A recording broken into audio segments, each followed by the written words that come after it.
Good morning, everybody. Mystery Squick here, and welcome to part 2 of my Let's Play of Mega Man 7 for the Super Nintendo. In the last episode, we took care of the introductory stuff and took out Freeze Man in the process. And in this episode, we will be taking on the next Robot Master, which in my plan is Cloud Man. Excuse me, sir, I have a question. That hat is totally ridiculous. Definitely one of the sillier bosses in this game.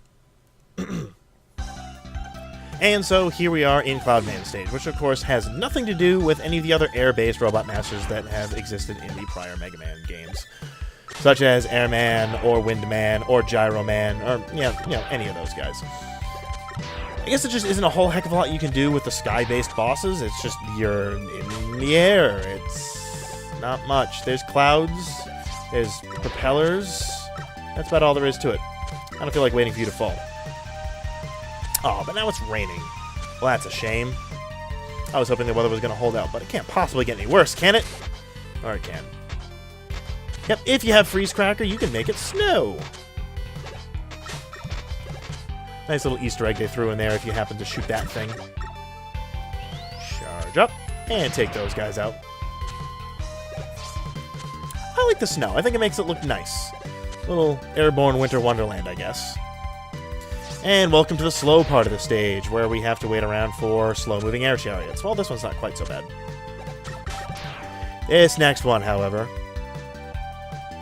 Come on, come on. There we go. And the other one always just seems like it's slightly out of sync. Come on, taking the slow route.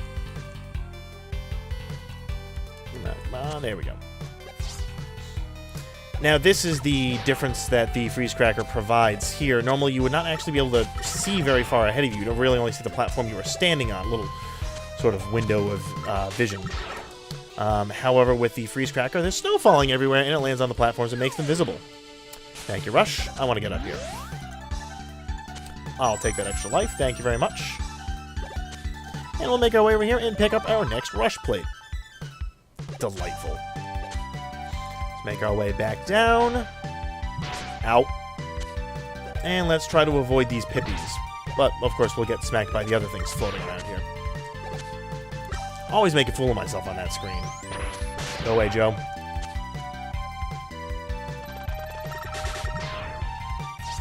These little guys are a little bit aggravating. If you don't pay attention to what you're doing, you only take out the bottom half, the head splits off and it floats away.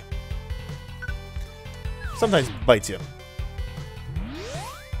Cutscene time! I recognize that whistle. Oh, hey there, Proto Man, what's up?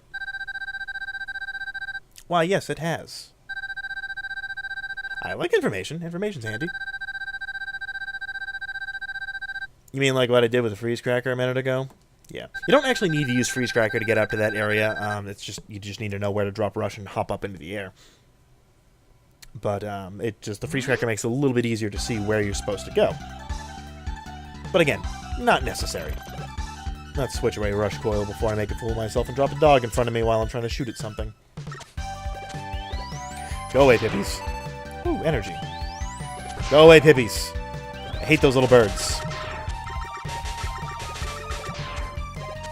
And I don't like these big fan things, because they just move you a little more than you necessarily want to.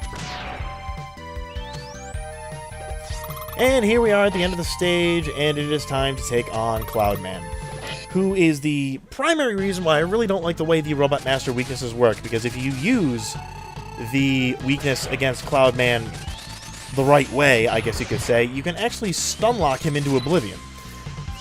So, the way Cloud Man works is he will shoot at you and fire these electrical beams into the ground, which will then fire these balls of electricity at you.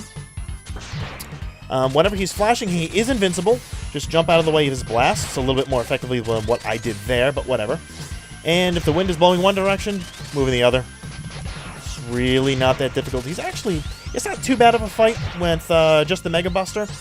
It's just, I find the battle is an absolute joke if you're using the Danger Wrap, which is what you get from Burst Man, who we have not taken on yet. I'm not doing well here. I'm just playing very sloppy. There we go. One more shot ought to do it, and eat it. Bye, Cloudman. Hooray. And we absorb his power in a fancy animation like last time. Turn yellow and fly away into the distance.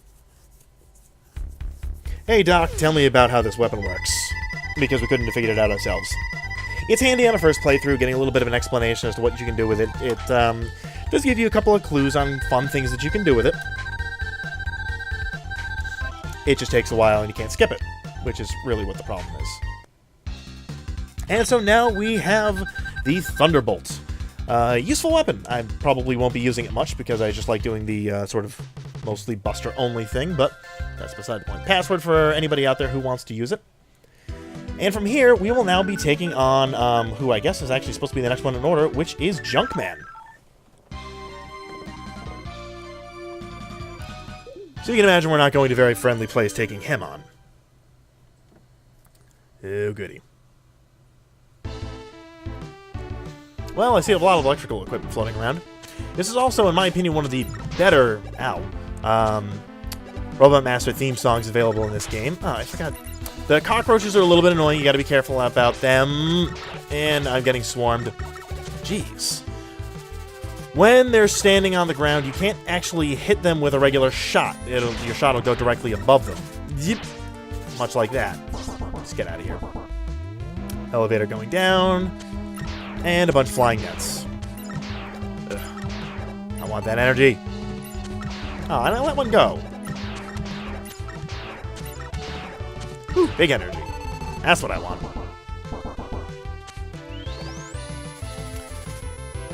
Come on. There you go. You can go away. This waterfall looks suspicious, or whatever it is that's falling. I don't know if it's lava or molten slag or something. I'm not sure. Ooh. Secrets. And the next rush plate.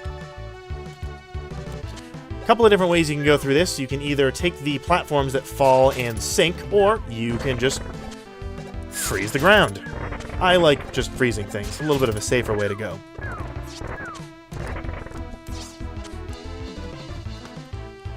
Now we will need to take the other path, so we're going to have to come back, but we do have that exit utility, so it'll make it a nice, quick, and mostly painless process.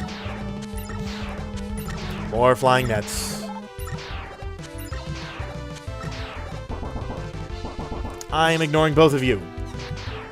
You can live today. You, however, cannot. I do not permit it.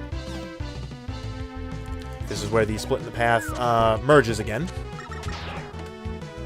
And once again, we're taking the slow route with slow-moving, floating platforms.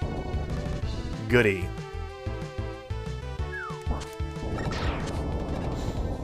Oh, come on. Thank you. I don't need that weapon's energy. It's all good.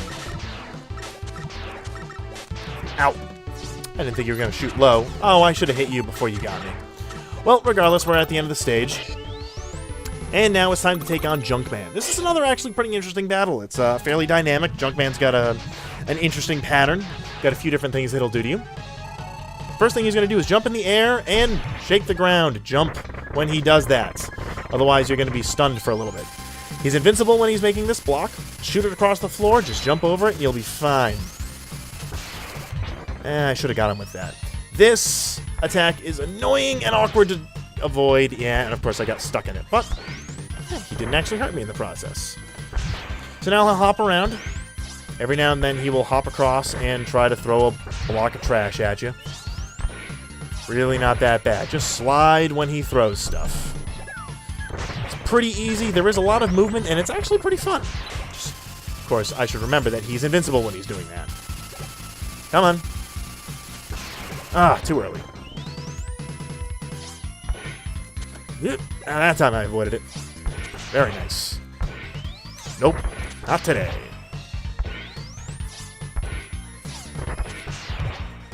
Lather, rinse, repeat.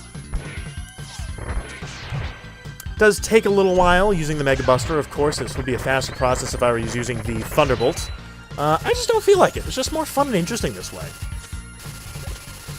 Go ahead, smash the brick. That time I was not too early. Alright, good. One more ought to do it. Gotcha! Take that.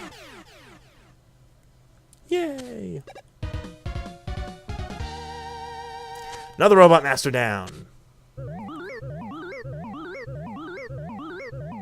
Goodbye, Junkman. That was a fun one. And so now we get yet another explanation. And here we get the Junk Shield.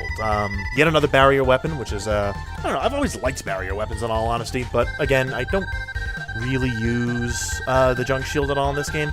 If you wanted to go by the order of weaknesses, you would want to take on Junkman before you go after Freeze Man, as he's actually weak to the Junk Shield. But again, I like to do things the fun way. Now, before I finish this off, we're actually going to pop back into Junkman stage so that we can get the, there's actually another hidden item found here in Junkman stage. So let's go take care of that, and then we'll probably call it a day after that. Hopefully this time I won't embarrass myself on these stupid robotic cockroaches. Thank you. You can go away. Aha! Causing me no trouble today.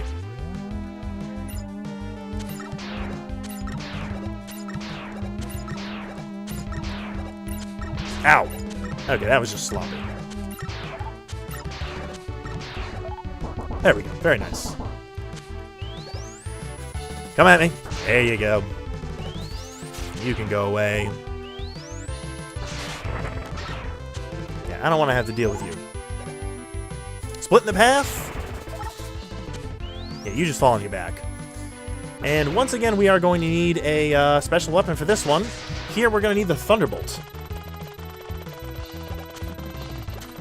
Give me my elevator going up. Come on, I don't want to have to use Rush here. There you go.